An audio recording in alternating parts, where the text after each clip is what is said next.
राधे राधे। राधा रानी की कृपा आप सब पर बनी रहे। आज की इस वीडियो में हम सोमवार की व्रत कथा को सुनेंगे। कोई भी व्रत उसकी कथा को सुने बिना अधूरा माना जाता है। तो चलिए हम अपनी कथा शुरू करते हैं। एक बहुत धनवान साहूकार था, जिसके घर धन आदि किसी प्रकार की कमी नहीं थी। परंतु उसको एक दुख था कि उसको कोई पुत्र नहीं था। वह इसी चिंता में रात दिन रहता था। वह पुत्र की कामना के लिए प्रति सोमवार को शिव जी का व्रत और पूजन किया करता था तथा सायकाल को शिव मंदिर में जाकर शिव जी के श्री विग्रह के सामने दीपक जलाया करता था।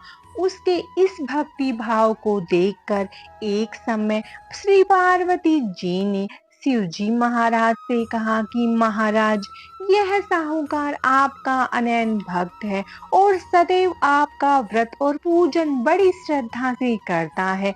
इसकी मनोकामना पूर्ण करनी चाहिए। शिव जी ने कहा, हे पार्वती, यह संसार कर्म क्षेत्र है। जैसे किसान खेत में जैसा बीज बोता है वैसा ही फल काटता है, उसी तरह इस संसार में प्राणी जैसा कर्म करते हैं वैसा फल भोगते हैं।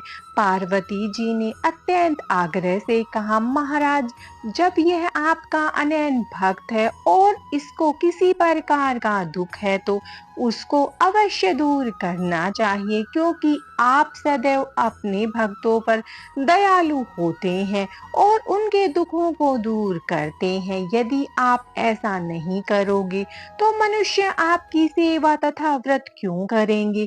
पार्वती के ऐसा आग्रह करने पर शिव जी महाराज कहने लगे, हे पार्वती, इसके कोई पुत्र नहीं है। इसी चिंता में यह अति दुखी रहता है। इसके भाग्य में पुत्र न होने पर भी मैं इसको पुत्र की प्राप्ति का वर देता हूँ, परंतु यह पुत्र केवल 12 वर्ष तक जीवित रहेगा। इसके पश्चात वह मृत्यु को प्राप्त हो जाएगा।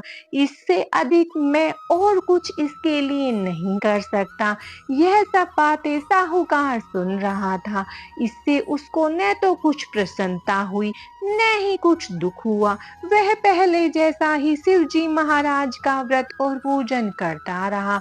कुछ काल व्यतीत हो जाने पर साहूकार की स्त्री गर्भवती हुई और 10वें महीने में उसके गर्भ से अति सुंदर पुत्र की प्राप्ति हुई। साहूकार के घर में बहुत खुशी मनाई गई, परंतु साहूकार ने उसकी केवल 12 वर्ष की आयु जान कोई अधिक प्रसन्नता प्रकट नहीं की और न ही किसी को भेद ही बतलाया। जब वह बालक 11 वर्ष का हो गया तो उस बालक की माता ने उसके पिता से विवाह आदि के लिए कहा, तो वह साहूकार कहने लगा कि अभी मैं इसका विवाह नहीं करूंगा, अपने पुत्र को काशी जी पढ़ने के लिए भेजूंगा।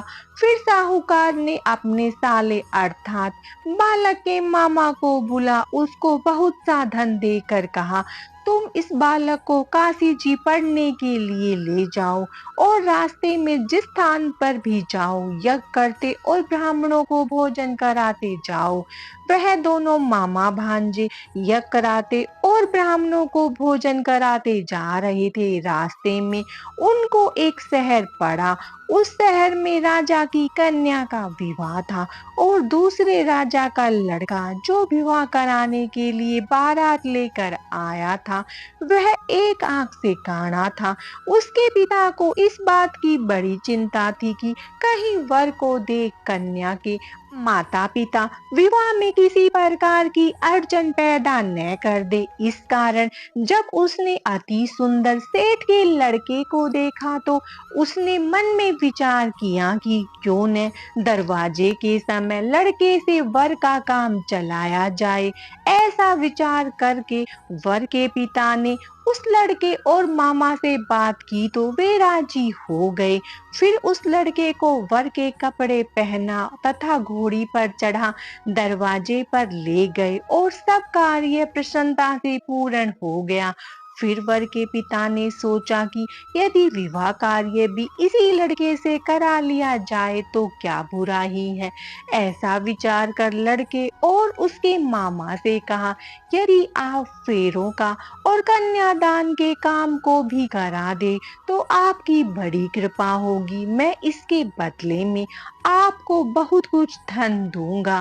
तो उन्होंने स्वीकार कर लिया। विवाह कार्य भी बहुत अच्छी तरह से संपन्न हो गया, परंतु जिस समय लड़का जाने लगा तो उसने राजकुमारी की चुनरी के पल्ले पर लिखा कि तेरा विवाह तो मेरे साथ हुआ है, परंतु जिस राजकुमार के साथ तुमको भेजेंगे वह एक आंख से काना है। मैं काशी जी पढ़ने जा रहा हूँ।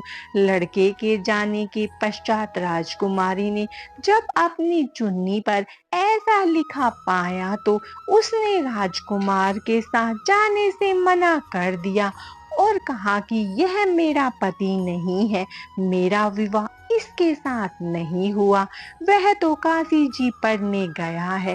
राजकुमारी के माता पिता ने अपनी कन्या को विदा नहीं किया और बारात वापिस चली गई। उधर सेठ का लड़का और मामा काशी जी पहुंच गए।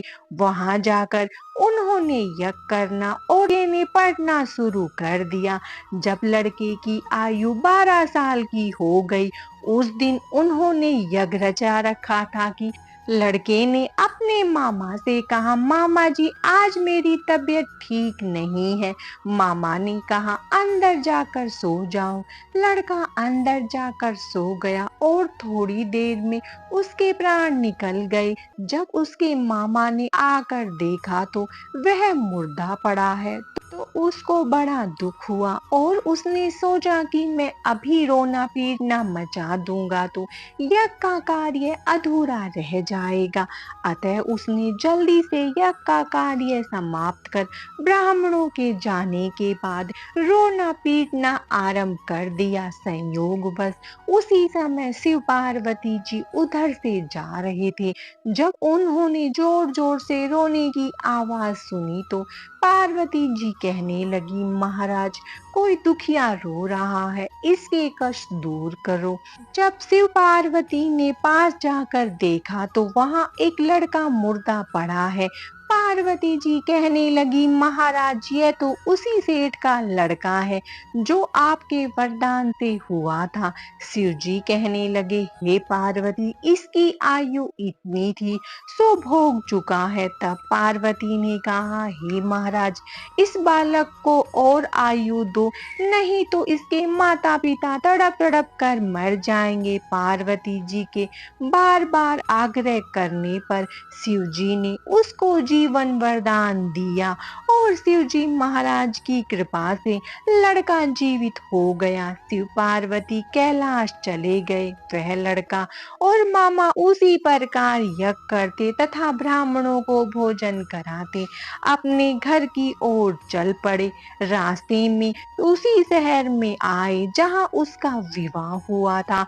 वहां आकर उन्होंने यज्ञ आरंभ कर दिया तो उस लड़के के ससुर ने उसको पहचान लिया और अपने महल में ले जाकर उसकी बड़ी खातिर की, साथ ही बहुत दास दासियों सहित आदर पूर्वक लड़की और जमाई को विदा किया। जब वे अपने शहर के निकट आए तो मामा ने कहा, मैं पहले जाकर खबर करता हूँ। जब उस लड़के के मामा घर पहुंचा तो लड़के के माता पिता घर की छत पर बैठे थे और यह प्रण कर रखा था कि यदि हमारा पुत्र सकुशल लौट आया तो हम राजी खुशी नीचे आ जाएंगे, नहीं तो छत से गिरकर अपने प्राण दे देंगे। इतने में उस लड़के के मामा ने आकर यह समाचार दिया कि आपका पुत्र आ गया है तो उनको विश्वास नहीं हुआ। उसके मामा ने शपथ पूर्वक कहा कि आपका पुत्र अपनी स्त्री के साथ बहुत सारा धन लेकर आया है, तो सेठ ने आनंद के साथ उसका स्वागत किया और बड़ी प्रसन्नता के साथ रहने लगे। इसी प्रकार से जो कोई भी सोमवार के व्रत को धारण करता है अथवा इस कथा को पढ़ता और सुनता है, उसकी समस्त कामनाएं पूर्ण होती है। माता पार्वती और भगवान शंकर की कृपा आप सब पर सदा बनी रहे। हर हर महादेव। राधे राधे।